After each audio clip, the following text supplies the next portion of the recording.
yego cyangwa we njye amajwi nayumvise ukimara kuyumva yumvisemo iki nayumvishemo ibintu 7 cyangwa 20 icyambere abantu mutega amatwi harimo kuwanya na siya nawe sishyashya kuko ntago ari igipupe batangamo pasi usibye Imana impagararaho ibibazo abantu baneje nta na kimwe nigeze nikururira n'abantu babikurura bakabikreye atari Imana mbona narapfuye hejuru y'imva yanjye haramezeho n'ubwatsi ariko kuko Imana ari umutunzi w'ibintu byinshi iba gukomera n'imbaraga z'umutima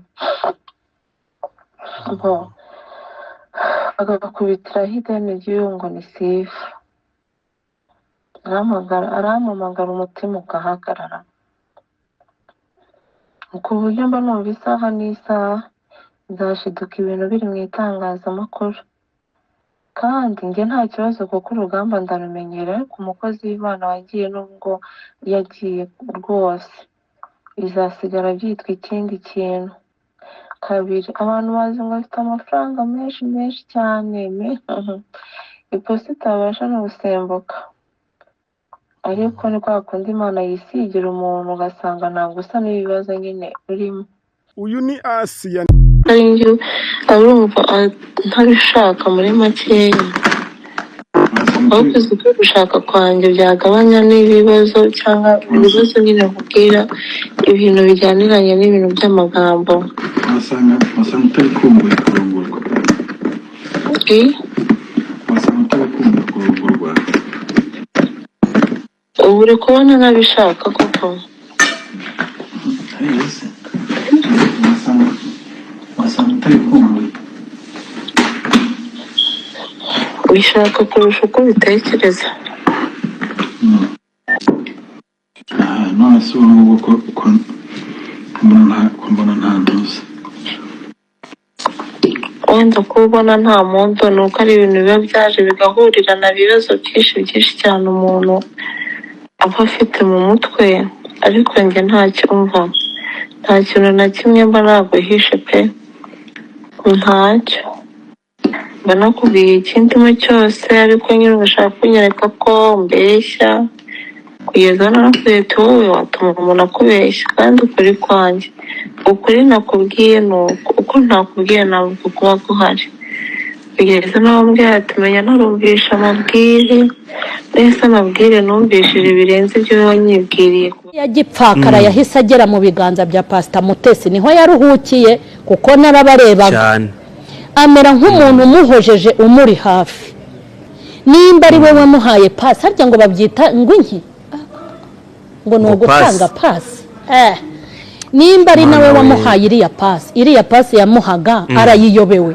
kunzi neza ko ayizi iyiba nzima ko aba yarayihaye arangije arateruye ajya kutorogera umugore amaze no kumuha uburozi amuhaye nyarihuna arahindukira ajya kuvuga amagambo mabi kuri Asiya Mutesi aho yicaye none se Asiya yaguye mu mutego nk'uwo nagwamo yizera umuntu agira ngo kuko iyi mihanda ntayimenyereye azaza tubaze agiye kumuherekeza ariko ubu noneho nibwo agiye kumenya abantu bamubabarire ntibamuharasinge kandi Asiya nawe ahari rwose atuze ntago yaciye nk'amabere kuba ibi bintu bibaye bikajya hanze bakaba batabanye abyishimire kuko yari kuzarinda gikuzima ari gutaka ikindi ntago Imana yanga Asiya ku buryo yajya kumuhazanya rihuna ngo zirare zimujombagura oya tumufashe tumube hafi ikindi Pastor Mutesi azaza asaba imbabazi abanyarwanda azaza asaba imbabazi nimba ibi bintu bimuhama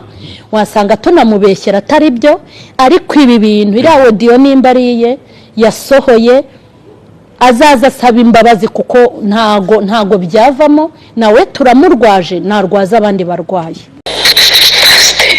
igira y'umugore utari inyangamugayo azamvire mu buzima bitari kuzasigara n'ingenge no kujya kwambara n'ibirara by'abagore zino ni abantu bazima akubwire sinzamubabarira pe Pastor nta kintu kimwe uzankorera kihabaho kuri iyi sinzamubabarira azibana nzibana azaba gusa urukundo iz'ukuntu mwabivuganye, iz'ukuntu wagiye iwabo, iz'amafaranga wahasize pasite, ugatanga amateleviziyo, ukamuha amatelefone meza, abana bo ukabarihira amashuri, ugatanga imbaraga zawe, umugore uzi neza ko ukeneye urukundo sha pasite akakuzana aho uri, ariko ngewe ubu maze kukugarukira. ni amajwi ari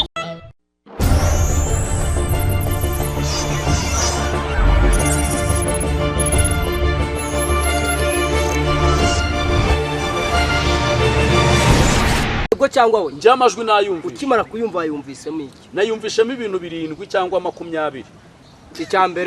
icya mbere abantu mutega amatwi harimo kuba nyanasiya nawe si shyashya kuko ntago ari igipupe batangamo pasi.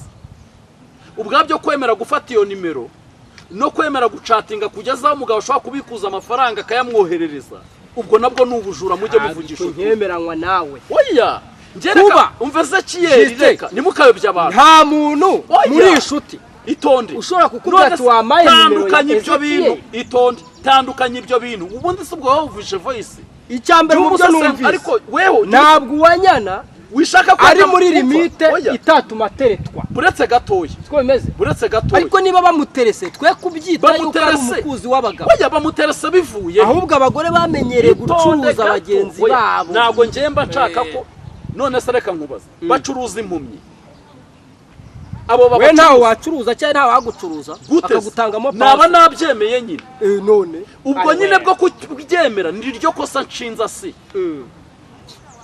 nakubwiye ngo uraza kunyereka aho Asiya ashobora kuba yarabyemeye. okay ndabikubwira. nyumvishe voice yemerera urukundo uriya muntu buretse gatoya uwa nyanasiya ndi kumurega amakosa abiri. ikosa rya mbere kumara umugabo wo kwitaba Imana ntabanza arebe ngo iyi gurupe ngiye kwinjiramo ni gatiki byanayigeramo yabona ibyayo ntahite yiyarura. kabiri yari itonde gato ariko nyuma yo kwiyarura twumvishe voice wumve ko ubwo hari icyo yatinzemo. kabiri nimba byaragiye bivugwa ko Pastor Mutesi atanga amapase y'abagore ndetse bikavugwa ko hari n'imbuga zakozwe aba bantu bahuriraho, uri kubyumva nizo sambaraga rero uwa nyanasi ikosa mushinga niryo kwemera kwinjira muri ibyo bintu. ariko ntumbeshye nawe ngo nimba hari amafaranga uyu mugabo yamuvuyeho yagiyeyo, nimba yaragiye aya mafaranga se yakayakira bamubwiye ngo nufasha bamuhaye nabwo nta kibazo, uri kubyumva neza. ariko nimba yarabizi neza ko nawe ibyo bintu bamwinjijemo ari amenye ko yakoze byose iryo rimukururiye iki ibi bintu byose. ariko ariya majwi yose avuzwe n'ariya majwi yose abantu bumvishije arimo agenda acicika ririya kosa Pastor Mutesi akoze. tuba twitonze iyi mvura gake tugaruke nyuma yayo. imvura yaje ntabwo uri kuyumva twari tugiye kugama ariko hari ikintu nshaka ko tubaho open kuri aya majwi. umeze nk'aho uri gukora nk'aho hari icyo Asiya yaba yarakwimye ukaba uri kwihimura ku bw'aya majwi. ntabwo ari ukwihimura njye nabwiye abantu amakosa Asiya afite. tugiye ku makosa ya Mutesi ariko aya Asiya yumvikanye. ngiye kuri ngiye ntabwo ndayumva. oya Asiya ubwabyo kumara kubura umutware akinjira mu Kigali atabanje kugisuzuma ubwabyo ni ikosa.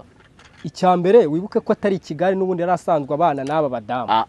oya buretse gato icya mbere bakoraga kuri canimwe bose. itonde gato Isimbi TV bakayihurira. abatumirwa bose utumira kuri Kiranuka ntibaziranye, ibyo urabyemera. ariko nanone bitewe ko kuba wicaza abatumirwa kuri Kiranuka kangubaza ikibazo ko wicaza abatumirwa kuri Kiranuka baraziranye. bamwe baraziranye ariko ntabwo nkawe na Karosi muraziranye. umva ahantu nawe ari Pastor Claude muraziranye n'ibintu ase yaguhaye birye wenyine. ariko reka ngaragaza ikosa rye. kabiri kuba si yubwe yarafashe akemera guhuzwa n'undi muntu na Mutesi kandi yaramaje kumenya ubuhamya bwa Mutesi. rero reka nkubwire bitewe n'amakomantere abantu bandika kuri Pastor Mutesi. oya kwandika amakomenti n'ubundi ni kwa kundi umuntu iyo weekend yageze iba yageze kandi aba agomba kuyihanganira. Ariko uko numvisha ariya majwi nta cyaha se yayafitemo, kuko se yavuye iwe, nta jwi rya se yaririmo. Harimo umuntu uvuga se ko ari umugome, urumva ko yahemutse, ko yasibye nimero ye, kandi ko yari amafaranga y'abagabo. Buretse mbanze mbaze Pastor Mutesi ikintu kimwe, gusiba Asiya no kumuboroka, Asiya ari buhombe miki? Ese uwari kubwira ngo nta kintu yamuha ngo bongere babe inshuti, ubundi yari inshuti? Twagiye tubona mu murenge ibintu byose byavumbuwe n'umurenge, ubundi urumva bivumburwa no mu murenge. Icyo mpamya cyo Pastor Mutesi nubwo afite amafaranga akagira igikundiro, ariko ntago abirusha Asiya. Asiya ni umugore w'umunyabwenge, ku rwego ibintu bye abikora bucece, niyo haba hari n'amafuta akora nta muntu wabimenya. Afite ukuntu akavaringa ibintu bye. Ariko Mutesi uri umunyantege nke mbisubiremo, uri umunyantege nke mbisubiremo, uri umunyantege nke mu gukavaringa ibintu byawe. Mutesi ibintu byose byagiye bivugwa kuri Pastor Mutesi niwe wabizanye hano kuri social media. Noneho Pastor Mutesi afite n'abantu yita inshuti ze, ariko ari indyarya ubwo zishaka kuzamurohamo. Uzi ko ariya majwi uwayabwiwe atari we wayatanze, ahubwo uwayabwiwe yayahaye undi muntu nawe atayanaga ku mihanda, urumva? Noneho hari n'andi mavideo yarangije kugenda acicikana, uyashaka ze kunyandikira muhi. Ubwo ari amavideo murandika, agira uwibeshya nyandikire, ariko mvuze ngo ndaburaye nta wambi. Ubwo nyine murashaka kureba ibibero by'abantu ngo bibamarire iki? Ubu mvuze ngo banyandikire mbatemo, wabureba n'abadaruka ntibashaka bakwandikira ko bafite, urumva? Rero ni ukuvuga iki? Pastor Mutesi hariya yirangije, yakoze n'icyaha azicuza ibintu. Ni kenshi byagiye bivugwa yuko Pastor Mutesi ajya atanga pasi, bivuge mu kinyarwanda cyiza, bivuge mu kinyarwanda cyiza. Ni kenshi byagiye bivugwa ko Pastor Mutesi acuruza abagore, ariko gutanga pasi yuko mu gucuruzwa mama Asiya yari kuba inshuti na Pastor Mutesi, yabona ko atageta ari ukumucuruza bakagumana, kuvuga ngo ni umunyamakosa. Iri kosa ndi gushinza Asiya nawe yakubwira uti ko Imana imbabare no kudatekereza no guhubuka no kugendana n'abantu tudahuje. Amarashiste wagiye wiyarura igihe wajyanaga ururabo, nawe bari kugucuruza. Jewe se ko rago umuntu yacuruza abagore gusa adacuruje n'abagabo, cyangwa nawe igicuruzwa cya Pastor. Buriya nta butike icuruza ibinini, butike icuruza imiceri, ibiki byose. Ko hari ibintu turi buze gusanisha. Kubera icyo umuntu wese usa nkaho yagiye kwa Mutesi ajyanwe n'imbabazi, utaradivorosheje hari akantu kamubayeho ko kumera nko kunyeganyeza urugo. Buriya nta tageti yari irimo yo kugira ngo abadamu bacu dushiduke bahinduwe ibicuruzwa n'inyungu z'abariya abagore. Ni iki cyaguteye kuzinga uri iwawe ukagarukira Nyabugogo?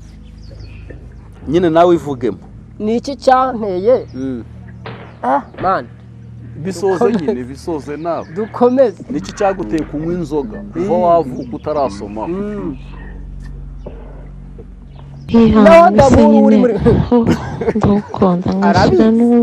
Ibi bintu narabimora mbivuga, none ukuntu bagiye baduteza imyuka banzoje Kiyeri kamarada kiva mu rwese aseye. Uri kubyumva neza? Mukunzi wanjye kandi nzaguhora nero agaciro, ndagukunda. Ni ukuvuga ngo umugabo witwa Junior Giti, umugabo witwa Junior Giti uramuzi? Akivana inkoko kwa Pastor Mutesi na iparufe yarazimye. Ubaruki nibo bari hejuru, Junior Giti nta n'umuntu uheruka no kumva inuza yiwe. naho Dr. Sabi buretse gato umunsi Dr. Sabi yiririmbishwaga izo kuramya na Pastor Mutesi yakoze impanuka babihisa social media barabitwikiye ko ijisho ryari rirandutsemo. Erega hari abantu bashinzwe kuba bakoramwo amazina aremereye. Hari umuntu ukureba gutya mana akagutwara inyenyeri yawe.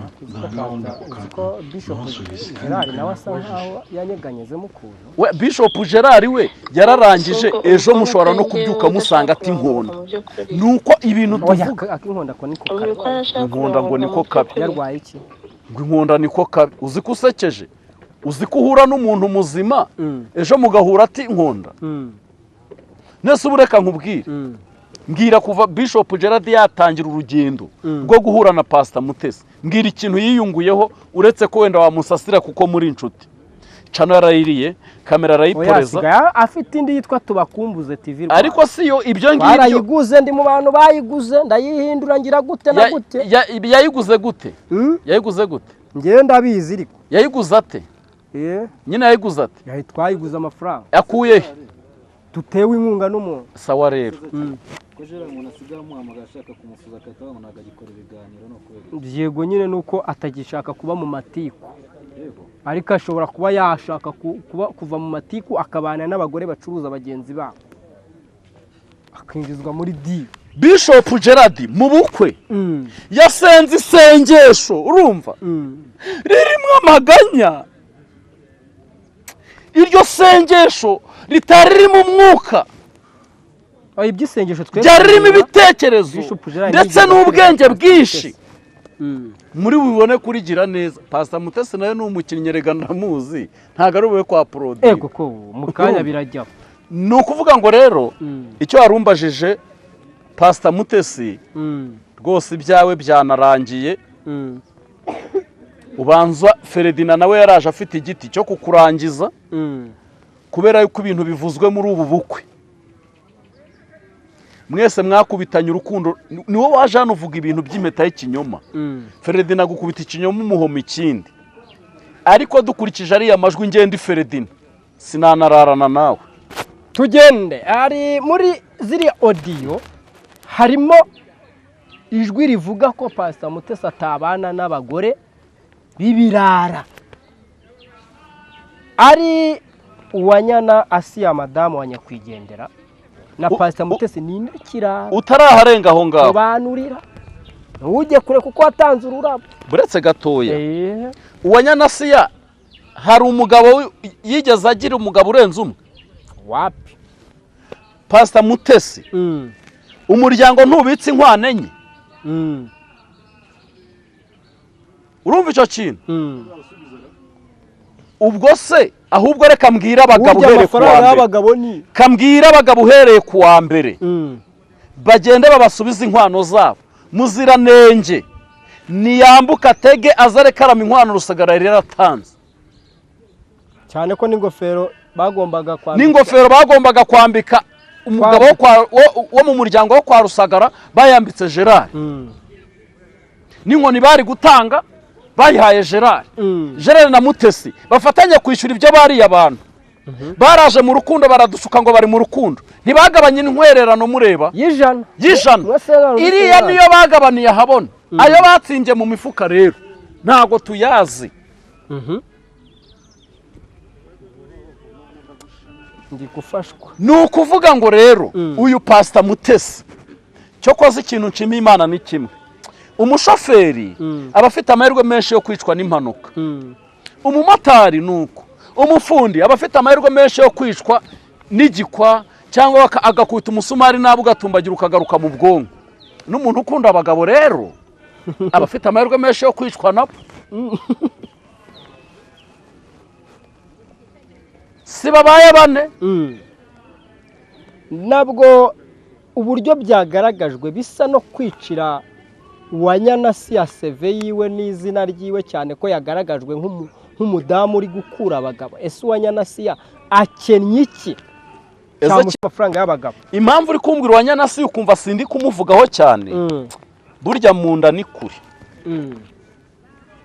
munda ni ariko dushingire kandi tumaje kubona ko social media zibeshya nkuko wumvishe ririya jwi Pastor Mutesi arivuga rigenda mu gitondo mu kanya wakumva nirindi uwanyanasiya nawe rivuga niyo mpamvu iyo uhagaze mu bintu byabaye hanze by'abantu babiri uririnda cyane ariko ikigaragara nyine ubu tuvugana Mutesi ni uri mu makosa kuko ntago narinzi ko Mutesi ari injajwa icyo kintu ntarinzi ariko ngiye nabonye ko ari injajwa aho namuhaga amajwi ngo ansobanurira geta ya kamarade umukomba nkweto we ngo yakine ariko nukite kamarade ngo numukomba nkweto atari umukomba nkweto se ngo muri dote ya indi yabaye ngo ntibamuhaye impano ibyari birimo ntibabitubwiye turi kumwe none zo nuko batayiguhaye waratanze ururabo niyo mpamvu Imana ntugasuzugure Ezekiel iwanjye urahasi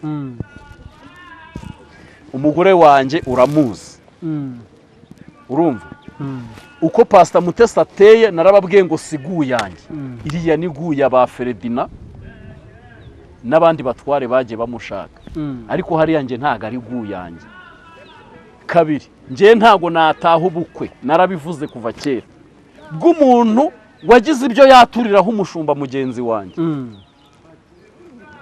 yamuhaga inkoni yari iki yamuhaga ingofero yari iki yanyweraga mu nkongoro ariko Ezekiel wari wajya gutwika nk'uruhimbi rw'abazimu ngo ubundi urebe ibintu biba bihari iyo nkoni bihari ingofero ibihari urumva n'icyo kiboro cy'intuza kiba gihari kiriya nywereyemo amata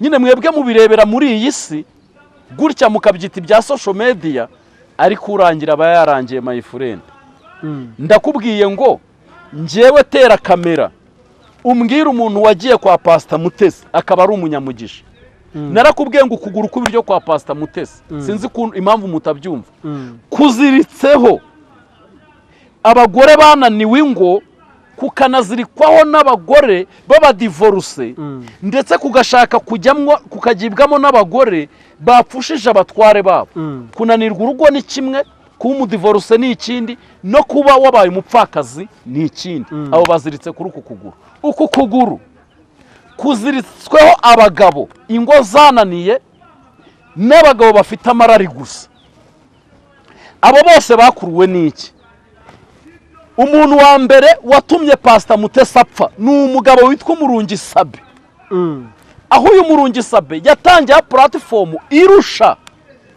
IQ imitekerereze Pastor Mutesi erega buriya ntukajye upfa gufata umuntu mutaraganira ngo uhite umwicaza kuri izi mbuga nkoranyambaga uribuka ko kera najyaga mva hamwe nari ntuye pfiriya nkahava n'amaguru nje kureba umuntu wama n'ikiganiro urabyibuka ariko ureba kamera ziguteye zishaka jisite ibi byo Imana yari yarabimbwiye utigeze uzihamagaza we niyo mpamvu ndi mu mugambi w'Imana ngiye mpita mbona ko nibyo nkora biri mu kuri Imana iyo tumenya tukigira hano nakubwiza kamera ntago ziba zihari kubera iki we wambwiye ngo tuza hano reka nkubwire umugisha we wamenye uzava kwande umugisha wawe ntushobora kumenya ahantu uzava uba ugomba gukora niyo mpamvu nakubwiye rero ahantu Sabe yicaye Pastor Mutesi niho watangiye kujyandika titire ngo Mutesi none hafi avuze iby'urugo rwe rwa mbere akagaruka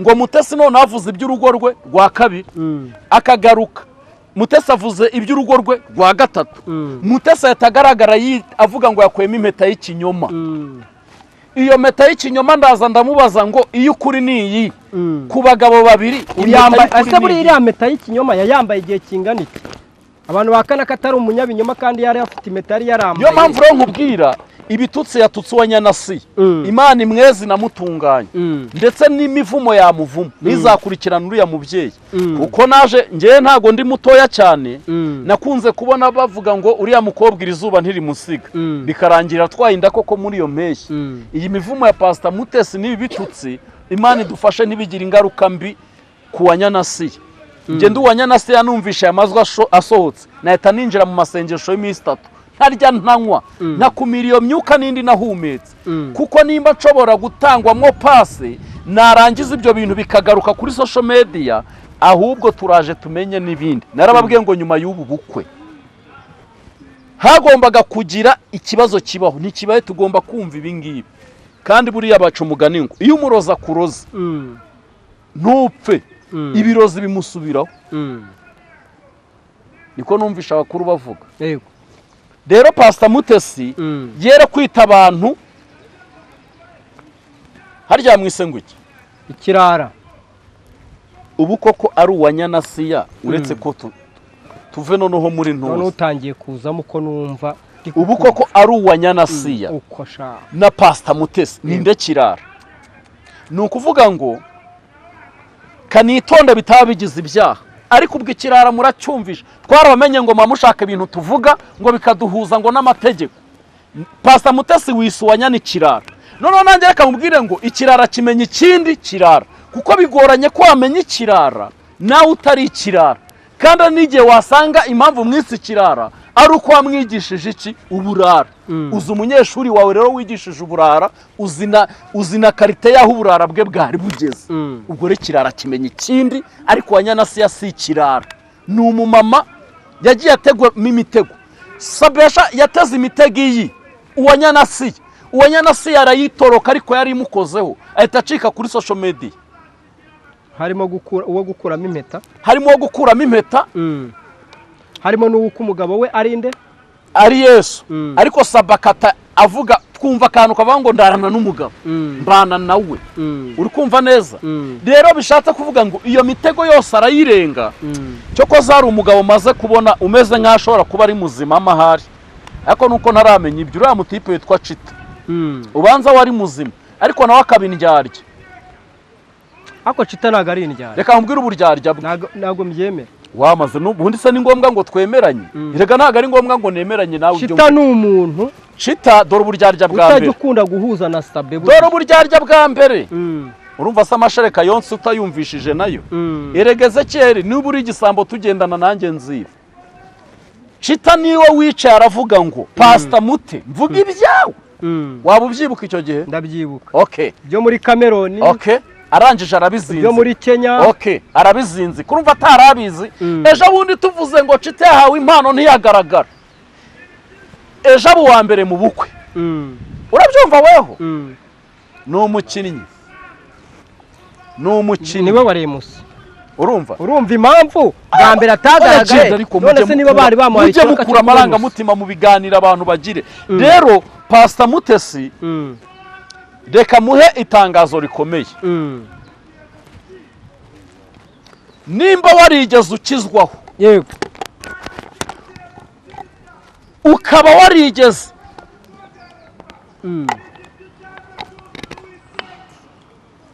Yesu nashimwe cyane, mba numvisha ibintu nka se. Mugire bari abana inama, ariko mujye mubagira inama. Uri kubyumva neza? Rero uyu mugabo umva se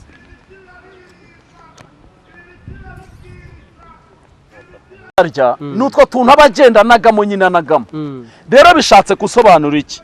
Ariko nje mbona ari umuntu w'umugabo ubwabyo kwirengera nka buriya bukuka bubere musi, ukavamo inkuba itagukubise.